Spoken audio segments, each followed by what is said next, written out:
So, and we are live. Hi, everyone. Today is June 10th, 2020. My name is Camila Sultanova. I'm doing this weekly webcast called Rising Unity to show how community rises to occasion during pandemic, corona pandemic and after. And today is one of the most amazing episodes you will see because, you know, I'm a fan of flowers, or if you don't know, now you know. And I have the beautiful, unique, outstanding, dedicated women with me today. It's FloweRescue team. And please meet Kati Mayfield, Margo Haimov, and Minna Mustapää. Hi, everyone. Hi. Hi. I'm just playing some Indian music in the background just to keep up the whole spirit here. But the idea with the Rising Unity webcast was to showcase how can we rise to an occasion as a community wherever we are. And I'm sending it live from Helsinki.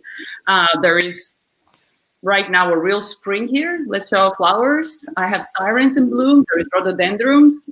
Those are home plants. Yeah, lots of flowers here. So welcome to all who are listening to us live. Please join in and have a nice conversation. How our FloweRescue team is repurposing flowers for social good, arranging communities for different people from different backgrounds, for different ages to come in, roll their sleeves, get their hands dirty, make flower bouquets, and give that gift of giving to those who like it, who want it, who need it.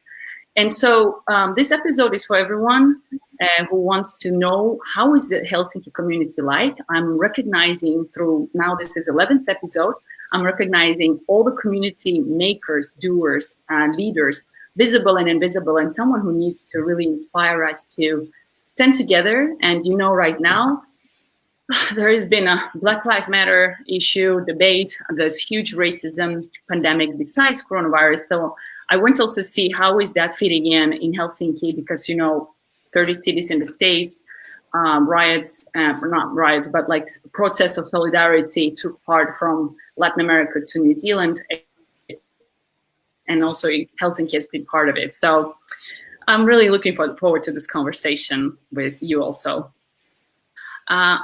You are the mastermind of this. It's 4 years. I've known you here in the US, but you have a lot of experience from nonprofit management, community engagement, and your passion for floral industry. You've been traveling around US, Latin America, and in Finland. And you also studied in Aalto University, and you hold a master's degree in management and entrepreneurship. Yeah, and entrepreneurship and so management. Yes, and I know you. Yeah, it's a long title, but yeah, we met together at the Shortcut Lab, another community which I really adore. So hi, Kati. Then I have Minna Mustapää. Minna, you're an impact-driven entrepreneur, and really nice to meet you through this community talk, and just so nice to meet you all together. And you also work as a facilitator for different workshops on personal and business development. And you're also part of Mahima's team, which is Europe's #1 mindset, self-mastery mindset. Self-mastery program, yes. Self-mastery program, yeah. I want to hear a little about that as well. We did an exercise right now, a small exercise before. I think that was really interesting. So very welcome to our little home studio here, Minna. And lastly, we have Margo Haimov. Margo, you are a plantscaper, which I haven't heard that before, but you combine a lot of experiences from you worked in film industry, you studied psychology, you lived in Tel Aviv, you worked with all kinds of different backgrounds, and you came, kind of all of you three with your vast backgrounds, connected into this greenery, horticulture, and I'm looking forward to also see your way, why you all three think that flowers can change the world. Welcome, Margo. Can you hear me? So it's a bit of a hacky, a little internet connection today, so please hang in with us. And if those who are listening, please do ask your questions and anything regarding living life in Finland, in Helsinki, and also finding your spot with whatever community that you think you're whatever you're interested in. So my dear guest, so tell me, how are you? I always ask everyone at the beginning, how did you go through this Corona pandemic time as yourselves and as a team? Yeah, well, I mean, as a team, we work pretty remotely anyway, but we've been doing a lot more virtual meetings than we had been doing before Corona time. All of us are, also doing lots of activities aside from FloweRescue. So I don't know, Margo and Minna, do you want to talk about how those changed? Yeah, sure. I mean, my startup has definitely experienced the whole kind of, I would almost call it like a coming rebirth due to the Corona pandemic and everything that it shook up. But I really think that it shook up structures that were not really working anyways. So for me personally, I feel very, very grateful that it was this halt. It was this, all right, stop, reboot, re-strategize, rethink, recenter. And for me personally, it's been really, really great.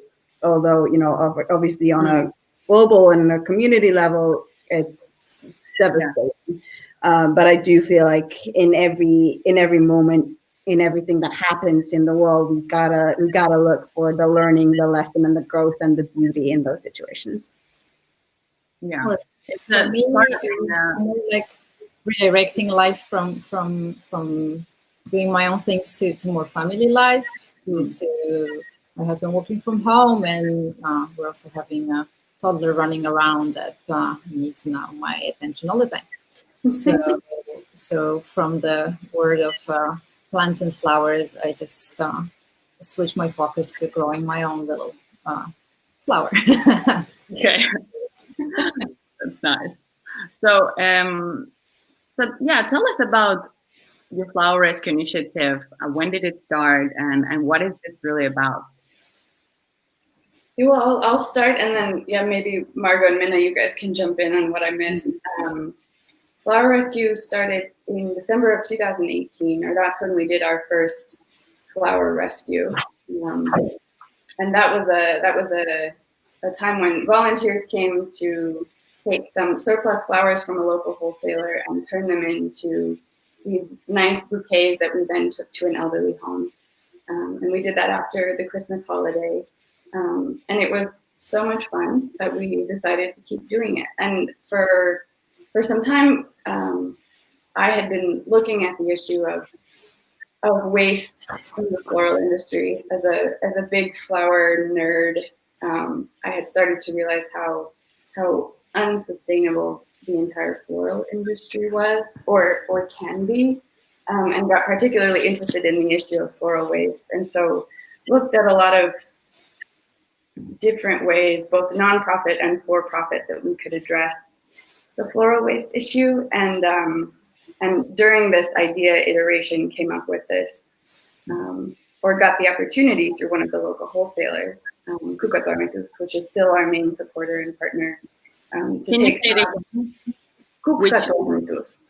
Kukatoimitus, okay. Kukatoimitus, yeah. They were willing to donate some flowers after the holiday season, and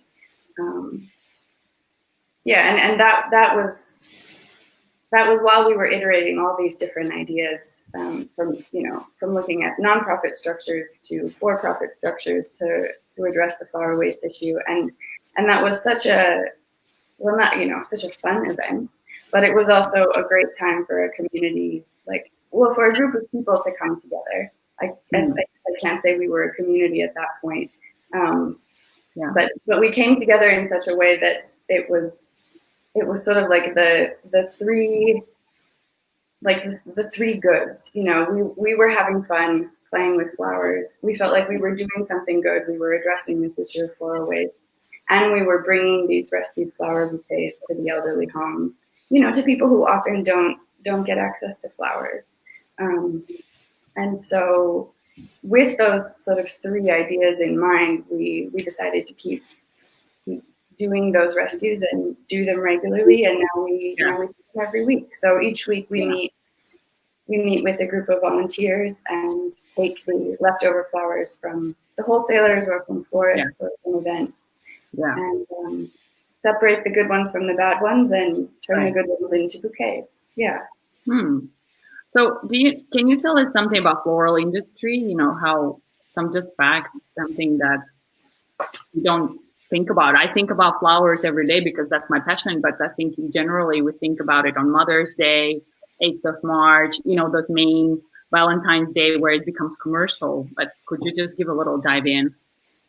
Well, I think that one thing is that we usually think of flowers as something very natural, because it's somehow something in our minds that connects them with the nature. And the truth actually is that it's a bit like with agriculture, that the flower that we have in our hands, it's often a product of a quite complicated process. It's not exactly the same as the flower that we can pick up on the side of the road that usually is considered a weed. But actually, it's up to us what we see as weeds and what we see as flowers. So one thing is that often flowers, especially here in Finland, due to the fact that the season is very short, as we know, flowers come a long way to us. So we can have access to them, you know, all year round, and they change with seasons. But like, you know, majority of roses, for example, are grown in Africa. Orchids are mainly coming from Asia. So, like with the European market, this is mostly that. Some flowers are grown in Europe, but let's face it, it's just the summer months. The carbon footprint of such a beautiful thing as a flower, it's sometimes a very significant thing. Another thing about flower industry is that besides, like, you know, having flowers, you know, as a bouquet on our table or a gift for someone, they take a big part in event arranging. And this is kind of a different scale issue, because here also there is a lot of waste coming in, and also dealing with materials that are very unsustainable. So beside the flowers, we know they wilt and then, you know, they're turning into waste, but still organic. We deal also with a lot of one-time use plastic, and especially like a floral foam, that it's very popular, unfortunately, still, and it's very harmful to the marine life, and also it's a bit similar, like with food again, that, you know, if you come to the florists or to the wholesalers, it's like going to a supermarket. You always want to see like plenty of fresh things, and in a way, the cost of keeping variety and everything looking great is having a bit too much on it on the display. So there's always some waste, because there is no situation actually that you sell as much as there is need only. So wasn't it so that you have 40% of all the flowers going to waste, or how much would that be? Yeah, this is one of the estimates that are, you know, from production to consumption, which is a big, long supply chain. You know, it's not all at the florists or at the wholesalers, but it's there's a lot of things that contribute to waste, like waste on the farms, you know, transportation. But that it's a lot of articles cite the statistic that it's 40%. Yeah. Which, you know, when you think about all of the environmental and human energy that goes into growing these just for our joy, you know, just for the purpose of bringing us joy, it's just a tragedy that so many go to waste. And that was sort of the first, like, kind of the starting point for FloweRescue. Like, okay, what can we do what can we do about this? You know, as Margo mentioned, there are a variety of sustainability issues in the floral industry, like in any industry. But this was sort of the one problem that we began with and honed in on as, okay, what can we do about that? Right. So anyone who's listening, tell us, when did you last buy flowers? And if you talk about flowers, just send us a little icon here, the flower icon, emoticon, so we know that you're with us.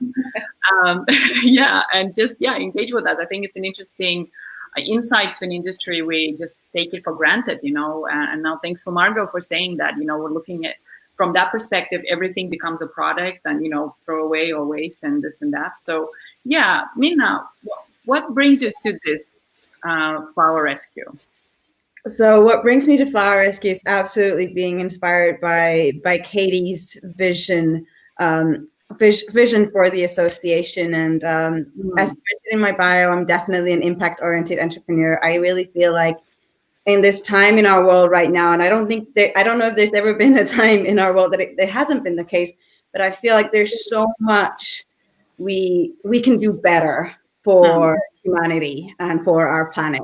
And for me, it just doesn't make sense to work hard at anything else than trying to change for the better ourselves and humanity and everything. So I do a lot of work on myself as well, as Kati and Margo would know.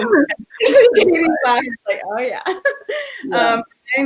What brings me to FloweRescue is, you know, I've been close friends with Kati now. I think we had the privilege of meeting also through kind of shortcut ways a couple of years back. And I've been really inspired to see how she's grown the community and to see the impact of reducing the flower waste and the positive impact on the elderly care homes where the flowers end up, and also the greater vision. Kind of, you know, this is amazing what we're doing right now and what FloweRescue has been built for the past couple of years, but also when we had a kind of chat or a long discussion with Kati about the mission and vision and objectives of FloweRescue, I think about 6 or 9 months ago, really about how, you know, we can branch out to bit by bit start addressing these issues. And, you know, one step in the future is, you know, creating the packaging materials from flower waste. So actually upcycling also the flowers that we cannot even rescue, because there are those that we can't even put into a bouquet.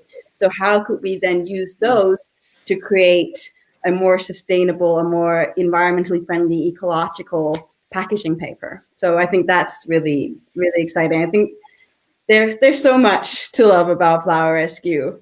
You know, flowers, community, impact. You know, what more could you want? Right. It sounds quite innovative to think of packaging from flower waste. I met this also a social entrepreneur from Oceania. He does banana paper and he sells banana paper, black notes, cute, you know, folders. He makes wallets out of banana paper, and that's so neat and it's super durable. I will put you in touch. You should talk to them. Yeah, what a beautiful idea. It's great. And I have some comments. Juliet Frank, hi Juliet, she sends us lots of flowers. Hi, Juliet. Yeah, and Jessie, hi Jessie. She says, gotta be honest, I never buy flowers, but I love Kati Rescue flowers. I've done a flower mandala with her, which was gorgeous. I absolutely agree. I've tried the mandala workshop with you. So mandala is where we use the recycle waste to draw this Indian shaped mandalas and the storytelling that was weaved into it. And it was an event in Helsinki, very international, multicultural giving. So I do all recommend you to try Women's Circle once we're back to normal. Yeah. I wonder if they do it online now. She does. I think she does. That's great. Yeah. So now I got your input, Minna. And so what about this whole aspect of community building? You all speak different languages. You all come from different countries. I think, Minna, you grew up in Central Europe. You lived in London, you South California. So how do you feel that international part of you, you know, starting this whole thing in Helsinki and getting engagement with the local Finnish population that may not speak English? How does that play in? Yeah, that's a really good question. I think, you know, we we are very proud that our community has been so open and welcoming and populated by a pretty diverse set of people. But I think part of it is that I think there's two very contributing factors. One, that we're doing most everything in English. And two, we've name dropped the shortcut community a few times before, but they're another incredible community here in Helsinki, and at least Minna and I have deep connections to the shortcut. So a lot of our volunteers have migrated from the shortcut community. But it is true that that because we're doing so much in English, the local Finnish community may occasionally feel left out. I mean, it's, in a practical point of view, it can make it challenging for us to build partnerships, especially with maybe underserved communities who aren't operating or speaking in English. And I think that's something for us to work on, to start putting some of our materials and resources, at least in Finnish and English, so that we're reaching more locals. But I would say, I think 10 to 15% of our regular volunteers are Finnish. So we're not only for non-Fin. Yeah. Okay. Well, I think you make it as a community. You also build awareness to the local community that, hey, it's okay to be in the social enterprise and speak English, and you speak fluent flowers, right? So that's another language. Yeah, heart-to-heart connection and flowers. And I think, as Kati mentioned, that we're not only for non-Finns, for everything. That one of the things that I love about the FloweRescue community, and really I think it speaks a lot to Kati and her as a person, is that one of the best things about the Thursday volunteer nights is that it's very much come as you are, be who you are, and everybody's welcome. And you can really see that in the kind of rainbow of people and backgrounds who show up and who enjoy it. And you can really be there and come there and, hey, I don't want to talk to anybody today. I just want to come here and process flowers. That's fine. Everybody, lets you have your space. Or then you can be chatty, and, it's really inclusive, and it's really no pretenses. You get to drop everything at the door and come there and just, right. In flowers. Yeah. Right. Yeah, I think, so how does it work? I've got a delay. And how do you offer your help and work with people, both as volunteers, and who do you serve? Margo, you want to take this question? Well, as when it comes to volunteers, so sorry. So can you hear? Whoever comes, right? Like Minna mentioned, everyone is welcome, and this is where the beauty of flowers comes in. That no matter your mood, no matter your manual skills or your other capabilities, you can just come and experience that the beauty and this kind of a calming nature of flowers. Like there is something that you do with your hands. So there is always someone guiding the whole event. So you get to find out how we do things, what's the place, what's the story a little bit behind, the flowers and what we do there. And then we just have the time to process all the flowers, separate those that we can still use and then create bouquets out of them from those that are already, unfortunately, going definitely to the trash. And then once we have everything sorted and prepared, we show and explain how to make bouquets, which is like a skill that anyone can possess, and then you can just enjoy. You just have access to all this, there's usually like a table filled up with big buckets of beauties that are like flowers and leaves and some branches and everything you can imagine. And wild. And say, okay, so we just offer some guidance that will make it easy for everyone, so you don't feel overwhelmed. But if you need more tips and tricks and some attention, you can get that. If you just want to do it on your own, that's also fine. Our general goal is just to prepare certain amounts, like, I don't know, sometimes it's 30, 40, sometimes it's 80 or 100 bouquets that will be arranged and prepared to be transferred to elderly care facilities usually. So the next phase is taking those bouquets and bringing them there. So that's how it looks like when someone comes to our Thursday. And as for with who also we cooperate, maybe one of you girls can say more.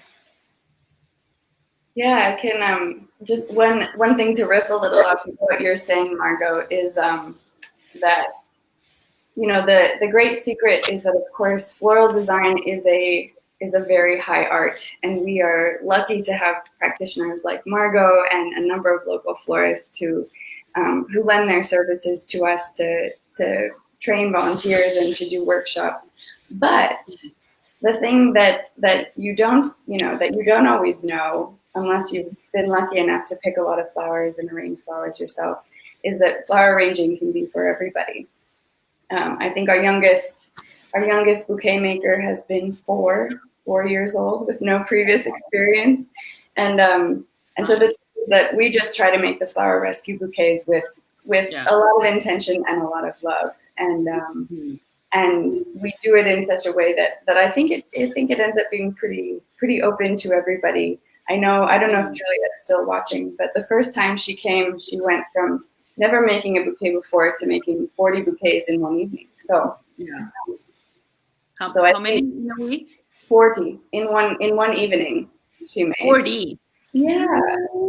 So we went out there thinking, no, I don't think that's for me. I don't think I'm artistic. I've never done flowers. Like, the good news is, we can.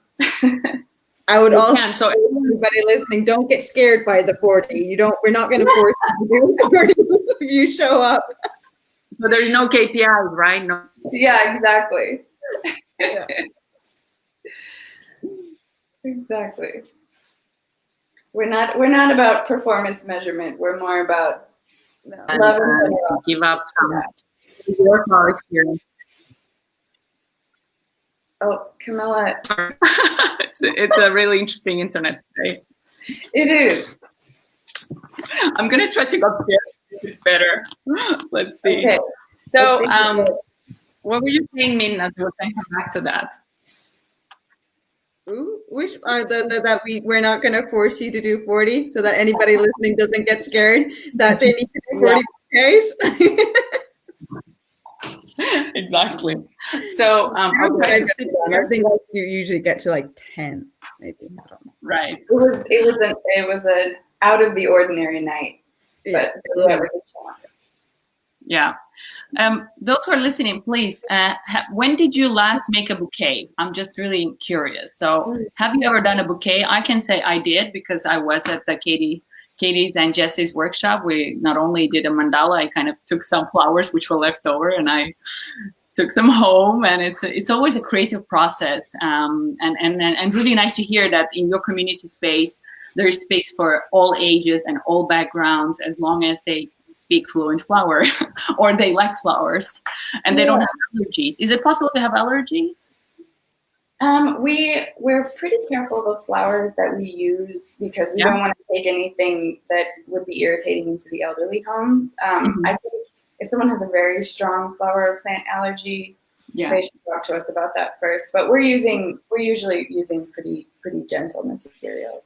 I know my sister has an allergy. Like, it's the worst gift you can ever give her. She starts sneezing, her ears are itching, her eyes are red. So poor her. So she's like, no, don't give me any flowers. Take me out for a coffee or cake. Don't give me flowers. So that's why we call in Margo the plant queen. Because Margo, I'm sure you know what what plants would be perfect for allergenic homes. Yeah, I have. I'm sure that I know those that for sure, it's better to avoid. So yeah. Okay. I have a friend who in Nepal. He has a biodynamic farm. His name is Sudarshan. He's watching and he says, "Great job. Thank you, Sudarshan. I can't wait to visit your farm." And he has also a Rudolf Steiner School idea going on to support the children of the farm workers. So a really beautiful space as well in Nepal. So yeah, we talked about the space that you have, the volunteers that you gained, the suppliers that you found to help you start your activities. So where do you deliver? How does that work? You said you deliver to elderly houses. Who are the receivers of the flower bouquets? It's mostly been elderly homes. We've got 8 elderly homes currently to which we donate in the Helsinki metro area, so Helsinki Vanta Espoo. Also to community nonprofits and art projects, occasionally to hospitals, although they're often quite worried about. So how does it work? Yeah. So if you want to give a flower to someone in elderly home, how does the process work? Like if someone listening wanted to gift a bouquet? Yeah. We don't have a bouquet gifting program, but that's a great idea. Yeah. Currently it's set up so that these are sort of standing relationships with these homes, but I think we'd love to hear from people who can think of an elderly home or a hospital to which they think these rescue bouquets ought to be sent. We certainly have the capacity to take more partners. Yeah. Okay. So that means the volunteers that do the bouquets, they can also deliver them, and then they have let's say just a open day. Say, okay, I want to go to this elderly house or this event. Usually, actually, we do the bouquets, and then Katie or Margo or someone else will deliver them in a bunch. So sometimes we'll have somebody who has a car, or we'll take a big taxi, and then I think one time the taxi drivers delivered them. Nice. Yeah. Okay. So it's pure donations. Yeah. Pure donations. We have a few ideas in mind. As a nonprofit, we want to always provide the flowers in a really accessible way to the recipients, but of course we have to figure out how to fund our operations, and so we have a few ideas about how to continue doing these donations, but perhaps engage corporate teams, for example, in the bouquet making and the flower arranging, so that we can charge for some of those services and then continue to provide the flowers for free. Yeah. So how would your work change, or is there any impact with the Black Lives Matter, with this debate that's also, it had an echo in Helsinki, and Tampere there's been solidarity protests, and there's a lot of discussion going on LinkedIn, on Twitter. Today, Sanna Marin, the Prime Minister of Finland, wrote a very clear and precise message. I don't know if you saw it. She talked about that there is no space for racism, hate speech, and discrimination in a civilized society, and that we need to take care of humanity with the resilience, and to protect that everyone has a voice. That was really a powerful message to come from a leader when we have so many other leaders who don't recognize that. So, Katie, you love that. How does this whole Black Lives Matter affect your work as a community? Because there is so much going on. Well, I've been talking a lot. Minna, you, I think, had some good ideas about how we can take these issues to heart at FloweRescue. Yeah, I think it's.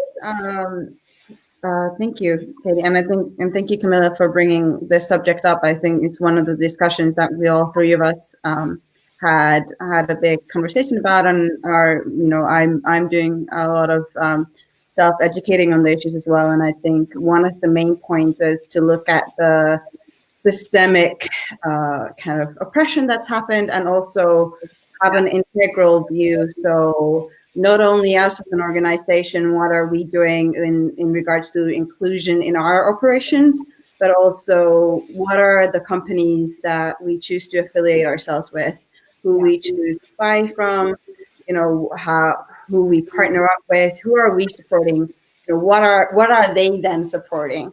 On a personal level, on a personal scale, something that I discovered that really, in some way, you know, brought really light to this whole thing about how kind of deep this go, how widespread it is, the whole sort of issues, because sometimes for us it can feel a bit, you know, far away that it's this happening in the United States and we're not there and we don't really know how we're contributing to that. But then when I watched the documentary, The 13th, on Netflix, and it actually is about the prison system and how, you know, there's the loophole for slavery, and how there's now a lot of companies who are using this forced labor. And actually Victoria's Secret is one of them. And we have a Victoria's Secret store in Helsinki. And I thought, what does Victoria's Secret use? They use they have, maybe they've changed, but at least in the past they've used prison labor. So that's adding to the system of you know, what's causing the issue in the United States. Certainly part, I mean, it's not the whole issue, it's not everything, but it's a very large part of the issue of how prisons need to be kept at maximum capacity, and it's all been monetized and they're now used as factories. And there's companies like JCPenney and Victoria's Secret who then, you know, their products are being produced there. And, you know, when you buy a Victoria's Secret bra or a product, you know, we're not conscious, we're not aware, we're not thinking, oh, I am contributing to the prison system in the United States. Like, we're so far, you know, fetched from that. But, you know, it's really how we can educate ourselves and look at, you know, how can we buy from brands, or, you know, support, you know, I've now, you know, I want to order a book from this amazing author, Jennifer Pastiloff, on being human. And she's, you know, promoting everybody to please pre-order from an independent bookstore that's owned by African-American people. So how can we support these brands? How can we, you know, if we're doing partnerships, how can we work with organizations, support brands, you know, promote brands that are owned by minorities, and that way also shine the light on those companies so that they can grow their reach and their businesses and their impact. Right. So it's also, again, another power of community standing up in these difficult times. One of my first episodes of community webcast, this one was Sharon Todd, and she told a beautiful story how she's a Korean Black American. With her sister, they have a cafe, Brooklyn Cafe and Bakery. And actually the whole Helsinki community went out and saved them. They were on the brink of bankruptcy. And it was before coronavirus, then that came. But I think they're open now. So we have a standing agreement to go and meet there. So why don't we meet all of us there? I love them. Yeah. They're good bagels in Helsinki. Yeah. But I think, like, you know, it to be a nonprofit with a nice mission doesn't absolve us from these big issues, you know, and that's what's really come to light in the last week. That, like, you know, to do these nice things locally and you know, to be nice isn't enough in our work and in our, you know, in our person-to-person relationships. And so we're talking about developing a matrix to make decisions about our partnerships, to weigh both publicly and behind the scenes how different organizations and institutions and companies we might affiliate with are either, you know, supporting our values and supporting these global values of inclusion and anti-racism, whether doing that outwardly or how they're doing that behind the scenes. And of course, it's not easy to find that out always, but over the last week, we've learned about some pretty great resources locally, like the Anti-Racism Network here in Finland, and there are a lot of local thinkers and trainers who we might be able to bring in to talk to our team about, hidden biases and things like that. Obviously, we're a young, well-educated, white founding team, and so there's probably a lot that we, a lot of subconscious stuff that we bring in that we don't even know we bring in. So it's like, I think this is a great time for individually and for us as an organization to take a hard look at what we're putting into place, and also who we're supporting through our existence. So being critical of your, the suppliers, the way how you communicate, but also you're looking at yourself, those unconscious bias. We all have our biases, and it's, this has been like number one phrase and statement I've heard over these webinars last 2 months with Nordic Business Forum, with Demos Helsinki. Like everyone is like talking this. Yeah, we need a new social contract. We need to confront our cherished beliefs. That's another way to put it. But so just like to say, hey, we can all learn. And luckily, with Instagram, with Pinterest, with this, there's lots of literature out there. I mean, that movie that Minna you mentioned, it's on my to watch list as well. I just, I don't go on Netflix. It's like, it sucks you in, and you're like, oh no, I need to write something else. I need to do stuff. And so yeah, but it's for education purposes. There is no excuse not to go and get an account. Just get that quickly, under your skin, and be aware and pass it forward. But Margo, I know that you're a floral designer, and you have that like a flower queen. That's the title.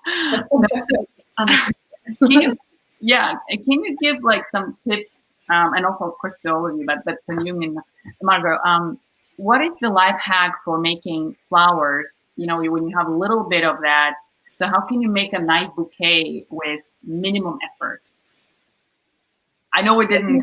I just follow your heart. Like just put a vase in front of you, take the flowers, and just don't overthink it. Just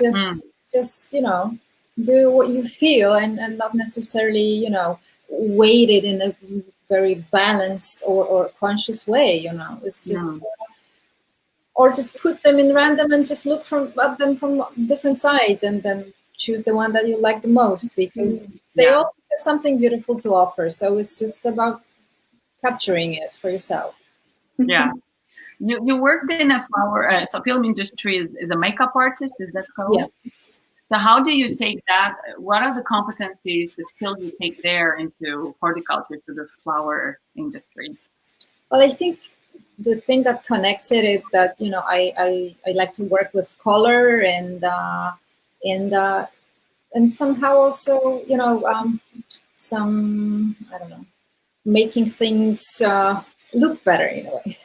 Because like in film, it's sometimes better, sometimes worse, because effects are also about like, making some, scratches or some other, not pretty things. But it's creating a bit of like an illusion, and with flowers, it's also the story that you create, like some atmosphere with them. So I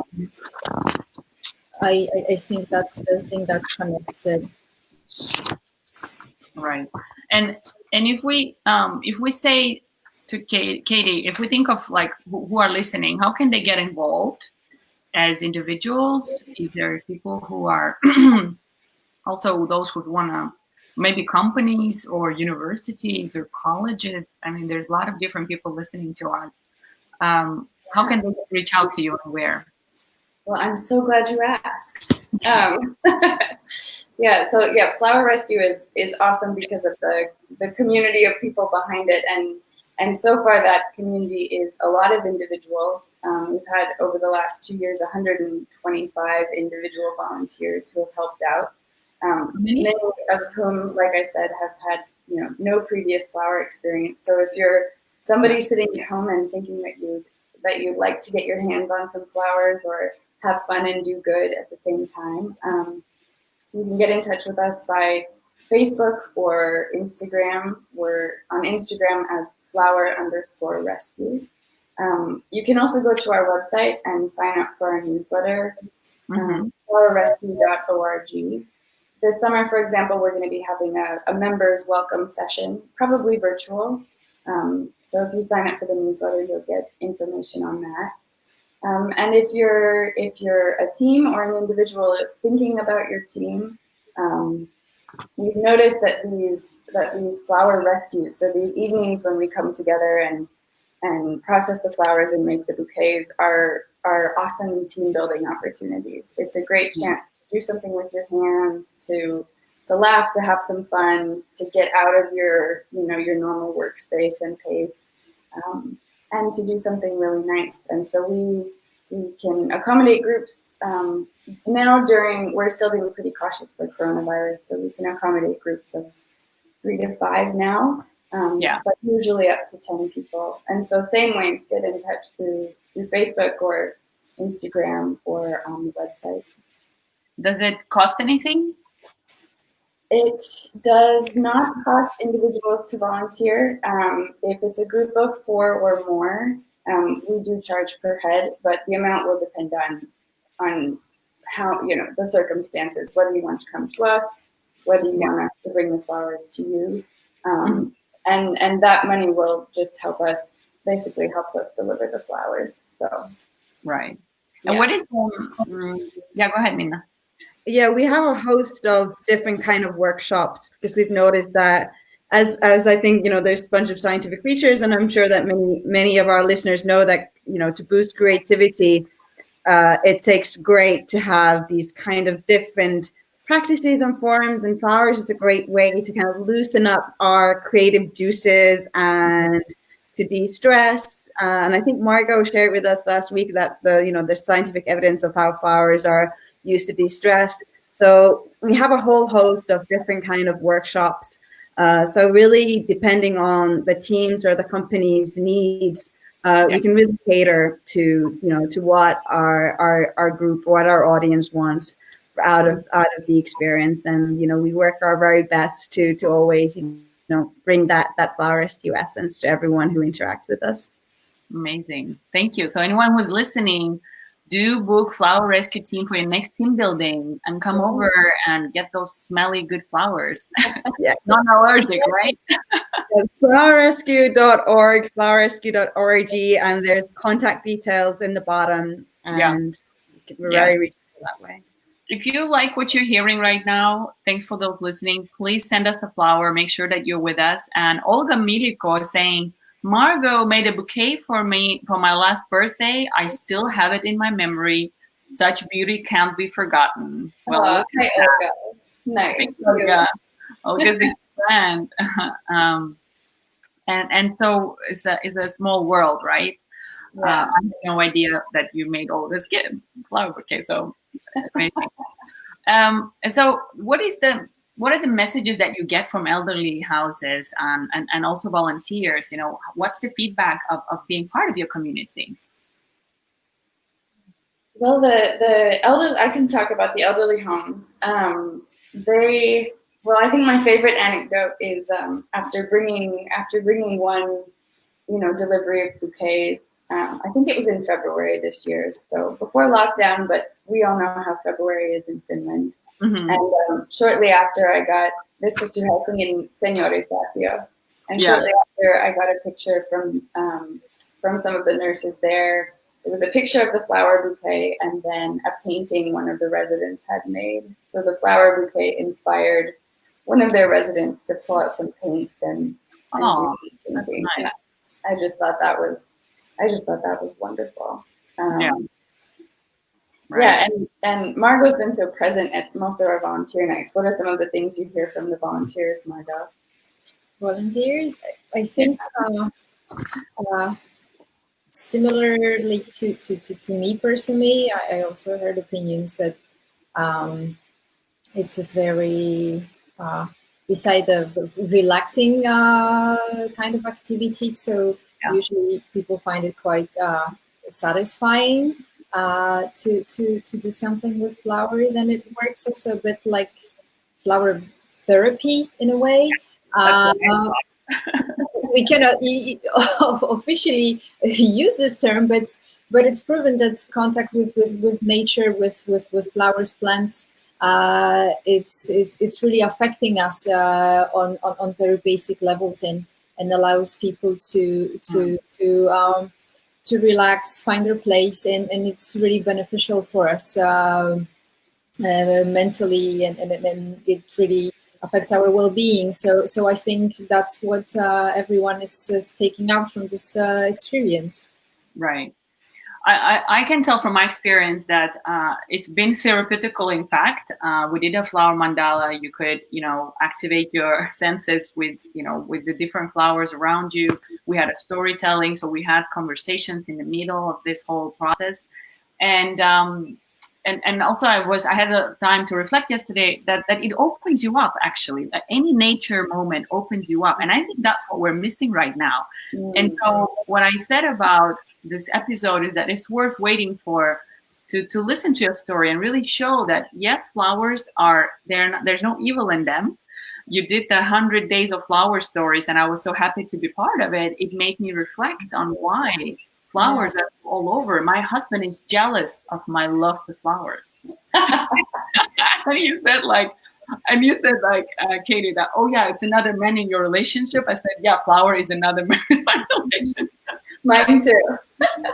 Yeah. So and it is opens you up. We need that at this time of the hour with all this hurt and guilt and frustration, insecurity, where you come undone and you reconcile with yourself, reconcile with others. This is what the community power is all about. And I thank you for doing that.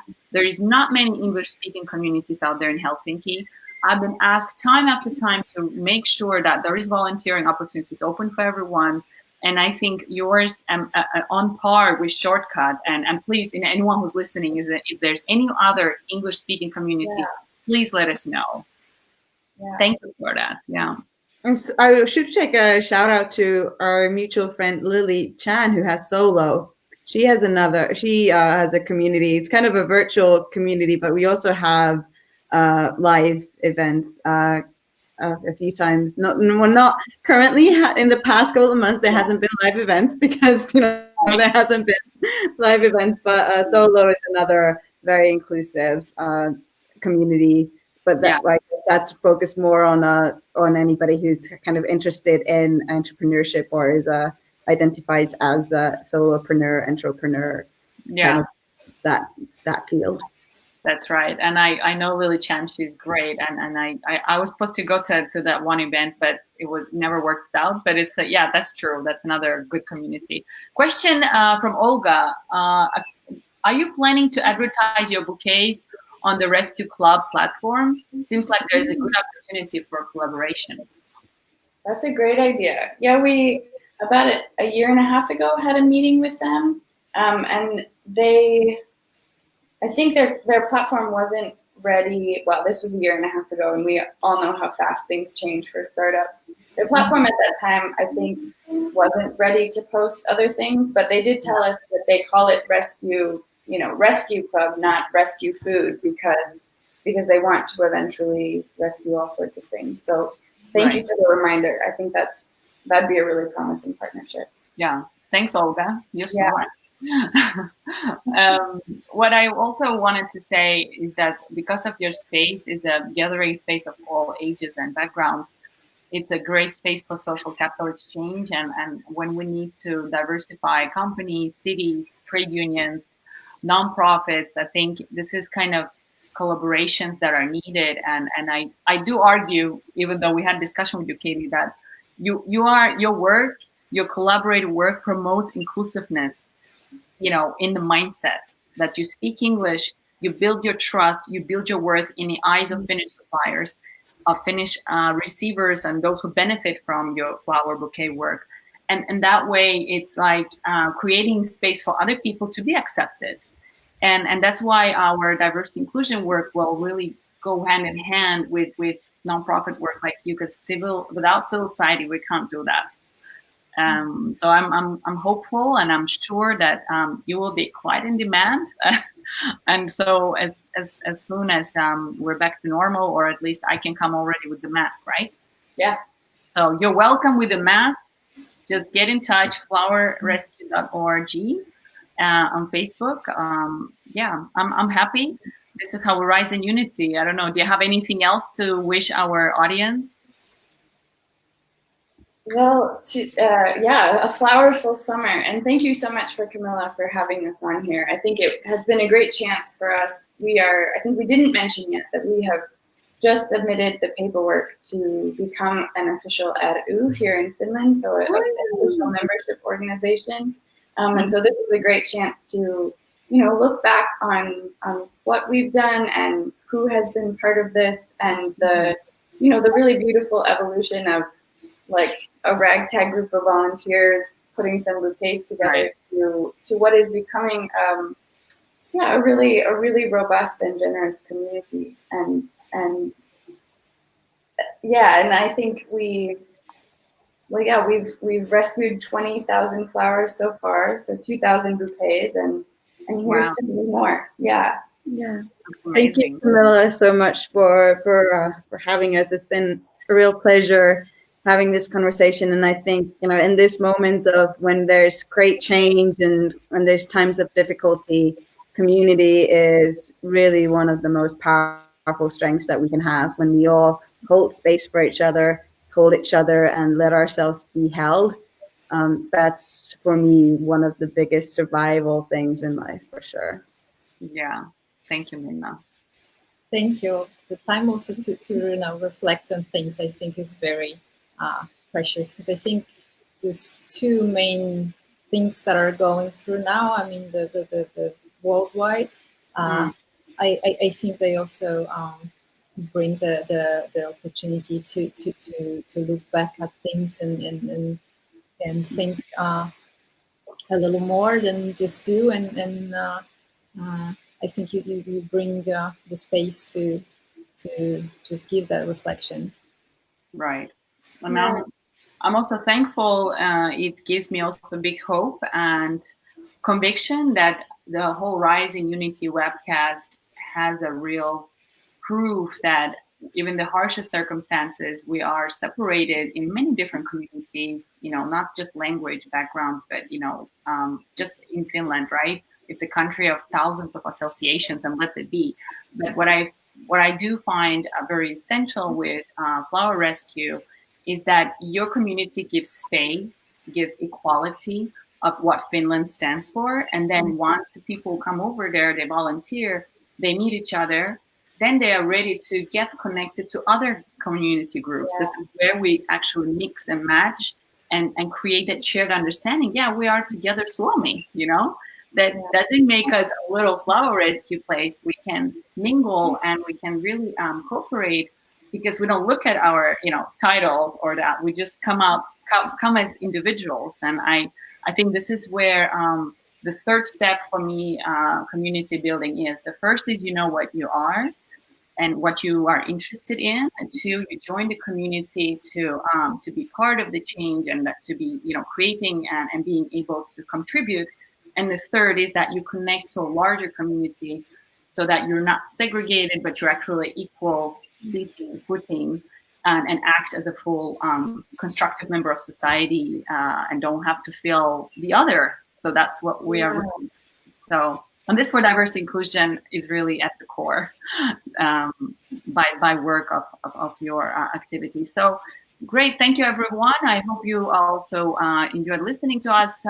I really enjoyed this conversation.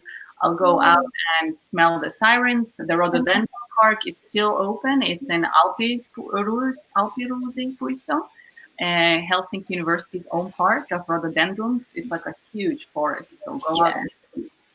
So yeah. Do you have any other life hacks? Where are the flowers to see? Right now they're everywhere. Yeah. So, and you just have to not look at the sky, but just look around, and then you'll find them. There is plenty of them. There are lilacs, there are lupins now. There are all the Queen Anne's lace and everything. That's right.